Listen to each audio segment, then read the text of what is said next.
They questioned his first-class ticket, asked him to step aside, and whispered behind his back. But none of them realized he was a federal investigator documenting every second. Terence Dillard didn't look like someone trying to prove anything. He wasn't flashy, didn't wear labels, and didn't need to.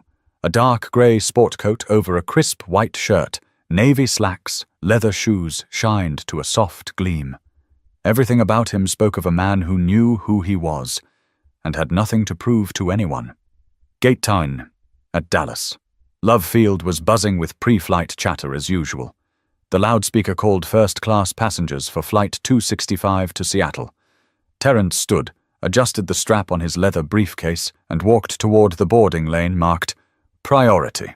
He waited patiently behind a young white couple in fleece hoodies and sandals. The agent smiled and scanned their tickets without a second glance. Then came Terence's turn. He stepped forward, offered a small smile, and handed over his boarding pass. The flight attendant, a blonde woman in her mid-40s with a stiff ponytail and tired eyes, looked down at the screen, then back up at him, then down again. "Are you sure this is your seat, sir?"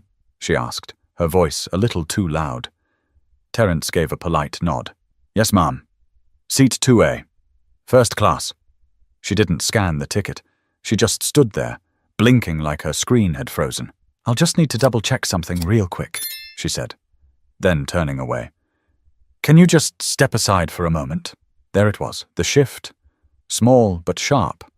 Not a hard no. Not yet, but enough to make people glance up.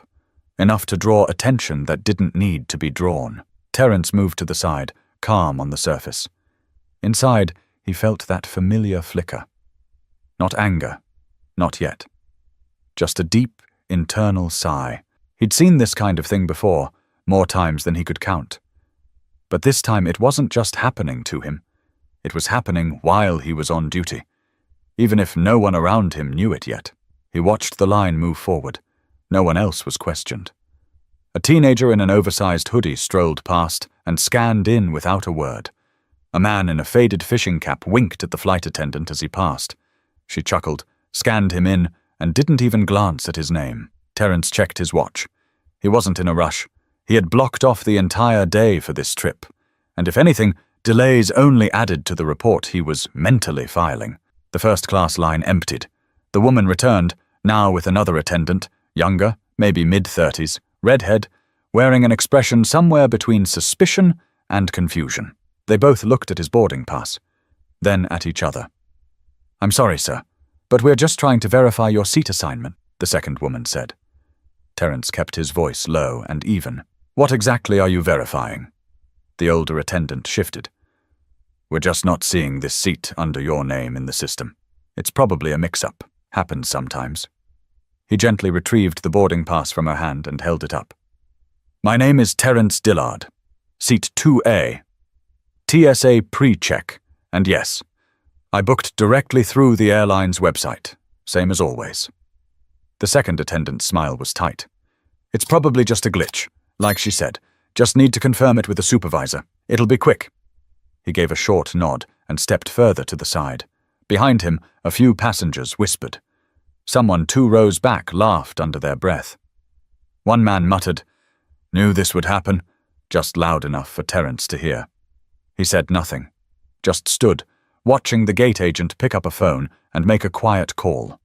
Watching people glance his way, then look away quickly, pretending not to see. He adjusted the strap on his briefcase again. Not out of nerves, but routine. People saw a man standing alone at a gate, being questioned, and they filled in the blanks themselves. They always did. But that hesitation was only the beginning. Terence had stood there for 6 minutes. That might not sound like much, but in airport time, especially when you're being watched like you don't belong, it stretches long and uncomfortable, long enough for passengers to finish their drinks, adjust their headphones, and whisper little comments without even trying to lower their voices. The gate agent hung up the phone and turned back to him with the same practiced smile that didn't reach her eyes. "Our supervisor is on the way. Just a moment longer." Terence gave a simple nod. Still composed, still quiet. Behind him, a middle-aged man in cargo shorts and a Seahawks cap leaned over to the person next to him and said, Guess first class ain't for everyone. The person chuckled. Terence caught it. Of course he did. But he let it go. He'd spent years mastering that, filtering out noise, swallowing pride without losing himself. That was what his mother taught him. Never let small people pull you out of your place. Then another attendant came from the jet bridge. This one older, grey hair, tall, looked like she'd been with the airline for decades. She didn't introduce herself, didn't offer a greeting, just walked up and said, "What seems to be the issue here?" The redhead jumped in. "We're having trouble verifying his seat assignment. It's not matching in the system." The older woman took the boarding pass from Terence, looked it over for less than 3 seconds, then turned to the screen. She typed something, frowned, hit a few more keys. "It says 2A, she muttered. "Paid upgrade. Booked with rewards and cash. System shows confirmed." Terence raised an eyebrow slightly. "So," the woman turned to him, "you can go ahead. Sorry for the delay." But even now, there was no apology for what caused the delay. No recognition of the way he'd been pulled aside, held up, stared at, quietly insulted. Just those 4 words. "You can go ahead." Terence gave a nod. Not of thanks, but acknowledgement. As he moved forward, the man in the Seahawks hat leaned back in his seat and added, "Guess it worked out for you after all, huh?" Terence didn't respond. He wasn't there to argue with small minds. He was there to watch, to record, and to remember. As he walked down the jet bridge, the flight attendant from earlier hurried alongside him. "We just want to make sure everyone's in the right seat," she said, trying to sound casual. "You understand." Terence looked at her, his voice calm but sharp. "Do you say that to every first-class passenger, or just the ones that make you double-check?" She blinked, caught off guard by the directness. Well, it's just protocol." He stepped ahead of her, entering the plane. "Then you might want to update your protocol." The flight attendant didn't follow him further. A male flight crew member welcomed him aboard, barely glancing at his boarding pass. "Right this way, 2A, he said. Terence took his seat. Window view. Clean, spacious. He placed his briefcase under the seat and sat back, eyes steady, mind racing. Across the aisle, a young white man in a Patagonia jacket scrolled through his phone, glanced at Terence, then looked away. Not a word. That's how it usually went. A moment of tension, then silence. Everyone pretending nothing happened. The plane moved on. Life moved on. But Terence wasn't just a passenger today. He was an observer, an auditor. And his job wasn't to move on. It was to pay attention. The flight crew began making their rounds. A drink cart squeaked into motion. Champagne was offered to all first-class guests. A small gesture, maybe standard. But it didn't feel standard anymore. Terence accepted a glass, not out of interest, but to stay in character. He sipped, checked the seat pocket for the safety card, folded it open, and slipped a business card between the pages. A quiet breadcrumb, just in case. Outside the window, the baggage crew zipped around in orange vests. He watched them while the final passengers boarded. A family with 2 kids shuffled past, loud and tired. A college student in a hoodie with headphones bumped into the seat ahead of him and didn't apologize. The flight attendant smiled at them all, cheerful as ever. No second glances, no checks, no just making sure tones. Only him. Only Terence had earned that treatment today. But none of them had any idea who Terence really was.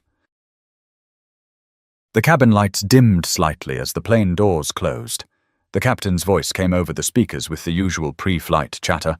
Flight time just under 4 hours. Smooth weather expected over the Rockies. Thank you for flying with us. Terence barely heard a word of it. He sat still, hands resting on his thighs, feeling the memory of that brief confrontation stretch behind his eyes like a tight rope. He'd been through similar situations before, at restaurants, in lobbies, even in courthouse elevators. But this one hit different. This one wasn't just personal. It was evidence. He reached into his blazer pocket and pulled out a plain, matte black smartphone. Not his regular phone. This one was agency-issued. No social apps, no contacts, just notes, secure messaging, and a camera with audio time-stamping. He typed slowly. methodically. Subject: Flight 265. Dial to sea time, 3:42 p.m. Incident: boarding obstruction without cause. Details: flight crew questioned seat validity without checking system. Supervisor confirmed booking in less than 30 seconds. No apology issued. Delay duration: minutes. Tone: patronizing. Secondary reactions from passengers: mocking, dismissive. He locked the phone and slid it back in his pocket. Across the aisle, the same young man from earlier, Patagonia jacket, AirPods in, leaned his seat back and closed his eyes. A woman 2 rows behind unwrapped a protein bar with exaggerated crinkles. The world kept spinning. A male flight attendant came by offering warm towels. "Here you go, sir," he said to Terence, with a cheerful nod that came a few beats too late to feel natural. Terence accepted the towel and placed it untouched on the tray table. That performative kindness, it was always there, once you were no longer a problem.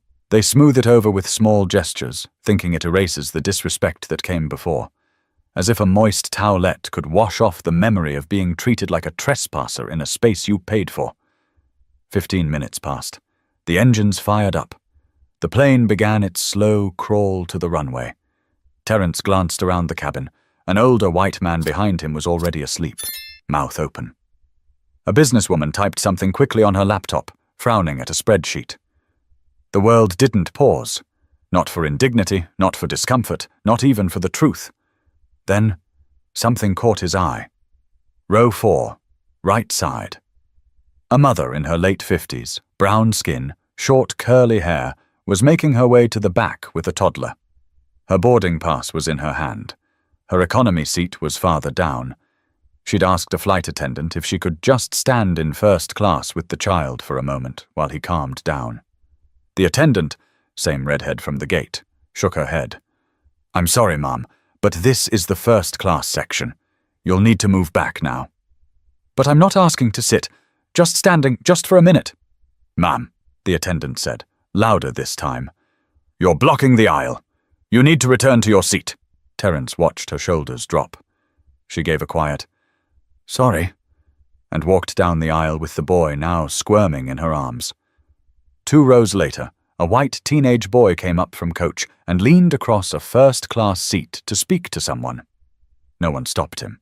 No one asked him to move. Terence took another note.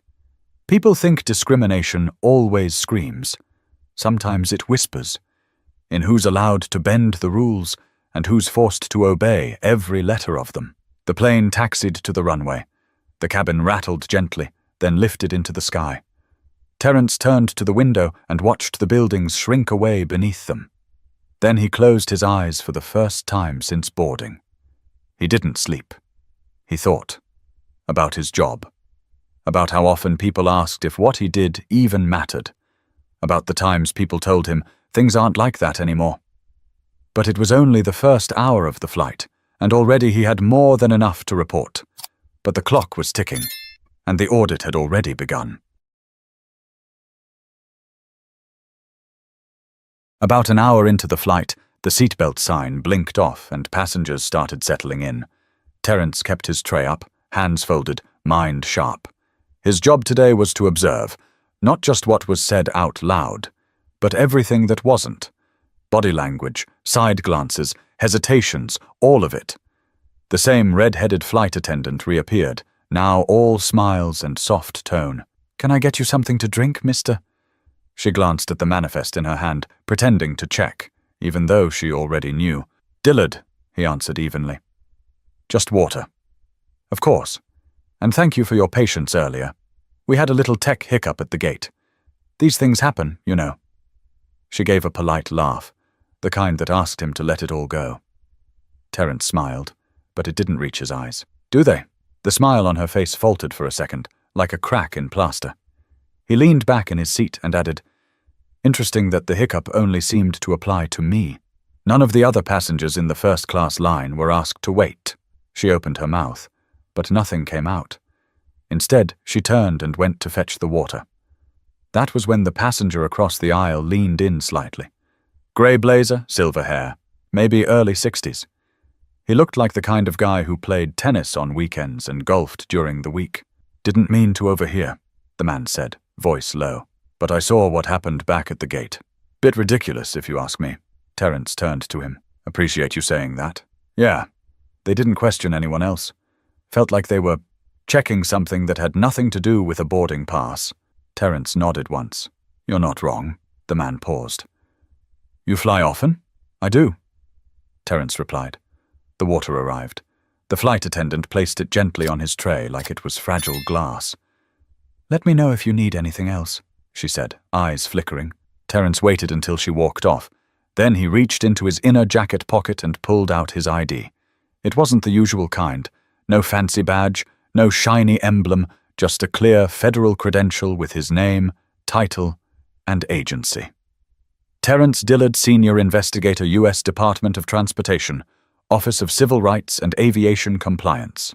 He held it out briefly toward the silver-haired man, who blinked as he read it. "I'm not just a passenger," Terence said. "I'm auditing this flight." The man's face went blank for a beat. Then he let out a short breath. "Well, damn," Terence chuckled lightly. "Yeah. You do this often?" "Often enough. We run random, unscheduled assessments, see how people are treated, who gets flagged, who gets overlooked, what the patterns are." The man sat back. "And what do you do when you see it happening right in front of you?" "Document it," Terence replied. "And sometimes, if it's blatant enough, we escalate."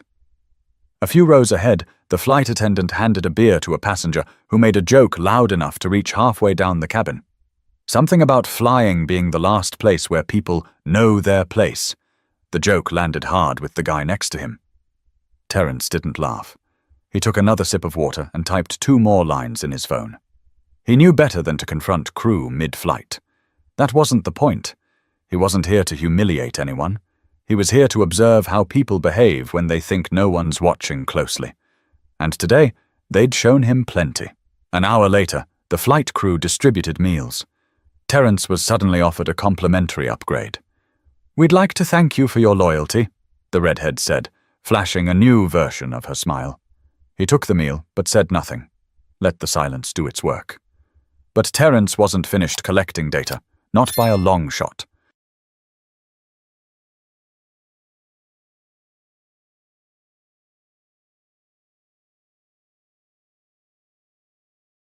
The scent of reheated chicken and buttered rolls drifted through the cabin, mixing with stale air and half-hearted conversation. Passengers around Terence had mostly settled into their routines, movies playing on tiny seatback screens, phones glowing in tray tables, heads leaned back in silence. Terence picked at his meal without much appetite. He didn't need food right now. He needed patterns, and he was seeing them, clear as daylight. The redhead made another round, asking each first-class passenger if they needed anything else. Her smile stiffened when she reached Terence again. "All good here?" she asked. Terence met her gaze. "So far." She moved on quickly. He glanced toward the divider curtain separating first class from economy. It shifted with every step the crew took, opening briefly to reveal slivers of life on the other side. That's where he noticed her. Row 19, aisle seat. An elderly Latina woman with weathered hands and a neck pillow tucked behind her. Her cardigan looked handmade, faded lavender, and she clutched a small paper bag like it contained something fragile. Every time the flight attendant passed, the woman raised her hand slightly. Not boldly, just enough to be noticed. And every time, she was skipped. The attendants walked past her like she wasn't there. Meanwhile, a white teenager in 21B, earbuds in, socks on the seat in front of him, got an extra ginger ale without asking. No hesitation, no delay. Terence tapped his notes. Observed. Passenger in 19C requested assistance multiple times. No response. Neighbor received double service. He knew what this looked like, what it meant. Bias rarely arrived shouting. It came as silence. It came in who was seen and who wasn't. Then, something else. From 2 rows behind the woman, a voice, low, frustrated. "Yo, excuse me." "Hello?" Terence sat up straighter. A young black man in his 20s stood halfway into the aisle. Denim jacket, short haircut, polite tone, but clear frustration in his voice. He was holding a carry-on bag that wouldn't fit in the overhead bin. "I just need to check if there's space in the front. This one's jammed," he said to the passing crew member. The flight attendant paused, didn't look at him right away. She sighed. "You need to sit down, sir. We'll handle that when we have time." "I've been trying since we boarded." "Well, that's not my problem, is it?" she replied, still not meeting his eyes. Terrence's eyebrows lifted. There it was again. The tone. No raised voice, no curse words, but the instant shift in demeanor, like she'd flipped a switch the moment she saw who was talking. The young man opened his mouth to respond, then stopped. He looked around, suddenly aware that people were watching, some with curiosity, others with discomfort. That pause was a choice, not wanting to be labeled, not wanting to be that guy mid-flight. He slowly sat down, the bag crammed awkwardly between his feet. The attendant walked away without a word. Terrence tapped his phone twice. Hit record. He captured the interaction. Didn't speak. Didn't move. Just documented. He knew this report was going to be longer than expected. He looked around again. 2 white passengers had wandered into the first-class curtain earlier. One to ask about flight duration, the other to request a pillow. Neither had been told to return to their seats. No tension. No sighs. No problem. Terrence closed the note-taking app and leaned back, letting the weight of what he'd seen settle. None of this surprised him. That's what made it worse. His job wasn't about catching people in the act.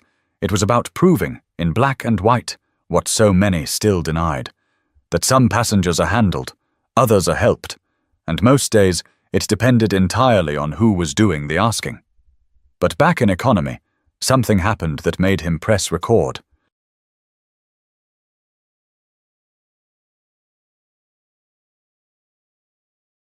The tension in the cabin was quiet, but thick.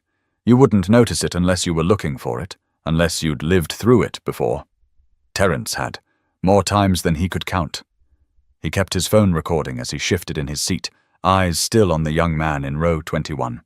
He looked barely 25. Clean cut. The kind of tired that came from trying too hard not to cause trouble. He kept adjusting his legs, trying to find a way to sit comfortably, with the oversized carry-on crammed under the seat in front of him. It wasn't working. About 20 minutes later, the same flight attendant returned to his row with the drink cart. She glanced down and paused. "You can't have that there, sir," she said, tapping the bag with her pen. "It has to go in the overhead or be checked." He looked up. "I told you it doesn't fit. I tried. No one helped me." Her voice got sharp. "That's not my fault. You're blocking the aisle space. We can't continue service with this here." I asked. "Twice when we boarded," he said, trying to stay calm. "You're being difficult," she snapped. "I'll need to notify the captain if you can't follow basic instructions." That did it. A woman across the aisle set her magazine down and looked over. The older lady in 19C clutched her bag a little tighter. Passengers started glancing up again. Whispers crept in.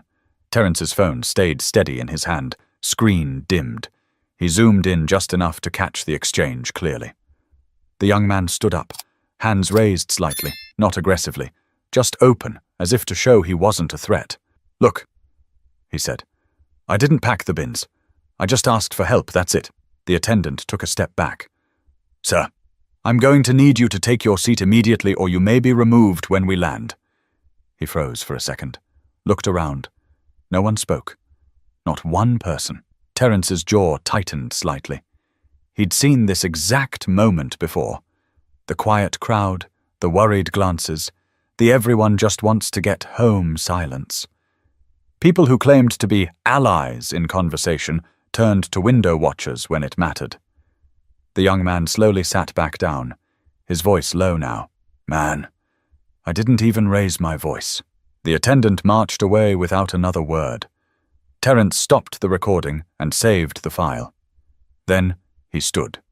He walked calmly to the back of the cabin and requested a moment with the lead attendant.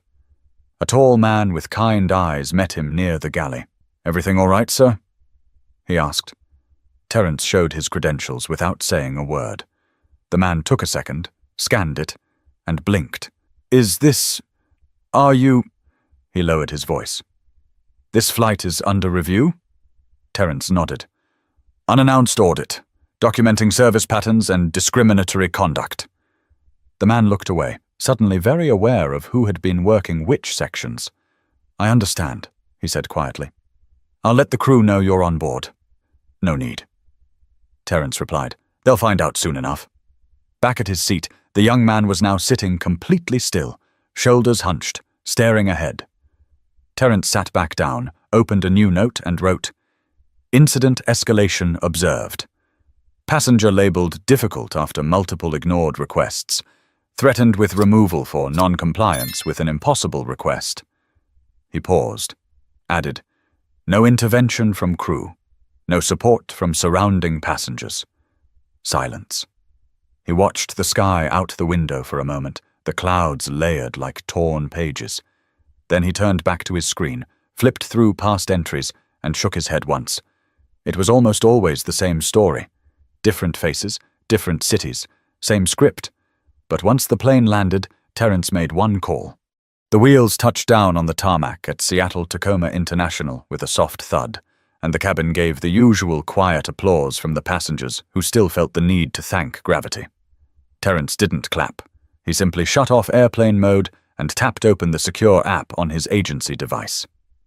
As the plane taxied to the gate, passengers began stirring, unbuckling early, grabbing jackets from overhead bins, pretending not to make eye contact with anyone they might have silently judged or ignored. Terence typed the final details into his audit log. Then he made the call. Office of Aviation Compliance. This is Colleen. It's Dillard. Flight 265. Completed. Colleen didn't need more than that. Report coming today? Yes. And video attachments as well. She paused. That quick? It's not a long flight when they hand you a case in the first 30 minutes. Back in his seat, the redhead passed by one last time. Her smile was gone now, replaced with something more cautious. She nodded slightly but said nothing. Terence stood and reached for his briefcase. The young man from row 21 also stood, rubbing his knee, trying to maneuver his oversized bag out from under the seat. He looked tired. Not physically, but the kind of tired that sits on your shoulders after you've spent hours swallowing disrespect just to avoid a scene. Terence met his eyes briefly, gave a look that said, I saw it. All of it. The young man gave a tiny nod back. Just that. Nothing else. They exited the plane separately. At the terminal, Terence stepped aside and pulled out his regular phone. He took a moment, then opened the notepad where he kept a different kind of record. One for himself. Seattle. Bias confirmed. Crew escalation patterns match prior incidents. Passenger treated as threat despite compliance. Witness silence consistent. He saved the file, exhaled slowly, and headed toward the escalators. By the end of the week, his full report was filed. Names were anonymized, video footage reviewed, timestamps analyzed. What the airline didn't know, not yet, was that this flight had become a case study. Not because of a massive blow-up, not because of a headline-grabbing incident, but because it revealed something far more common, far more dangerous, the pattern of everyday discrimination dressed up as procedure. 3 weeks later, the airline received a formal notice, a request for internal policy review. The crew from Flight 265 was called into meetings, some quiet, some not. HR terms were tossed around. One attendant resigned. 2 others were flagged for retraining, but none of that made the news. No public scandal, no press release, just another day behind the curtain of compliance. What did change was subtle. The airline added a new line to its first-class training module. Staff should be mindful of unconscious bias in seat verification procedures. It sounded bureaucratic, safe, tucked away between bullet points about boarding efficiency and customer service tone. But Terence saw it. He knew what it meant. It meant they'd been watched, and that someone, just one person, had felt the weight of accountability, even if only for a moment. He was back in D.C. when he got a short message from Colleen. Incident 265, flagged for recurring pattern. Seattle route under ongoing review. That was enough. Not everything, but enough for now, because Terence didn't do this work for attention. He didn't do it to go viral or start fights. He did it so fewer people would have to swallow the same silence he did. So the young man in row 21 wouldn't have to choose between being quiet and being labeled. So the woman in 19C wouldn't have to raise her hand again and be skipped. He closed the file, shut down his computer, and looked out the window of his small home office. Not at anything in particular, just the street, the world. The kind of ordinary moment where these stories begin, again and again. But for Terence, this was never about punishment. On Saturday morning, Terence sat at his kitchen table in Silver Spring, Maryland. No reports, no badge on the table, just him, a mug of black coffee, and the quiet hum of his refrigerator. He scrolled through the week's headlines: war, politics, another celebrity scandal. Nothing about Flight 265. No outrage, no statement from the airline, nothing. And that, he thought, is exactly why the work matters. He glanced over at the corner bookshelf, where a photo of his late mother sat framed in gold trim. Her smile always reminded him of Sundays, gospel music, and wisdom dressed up as casual advice.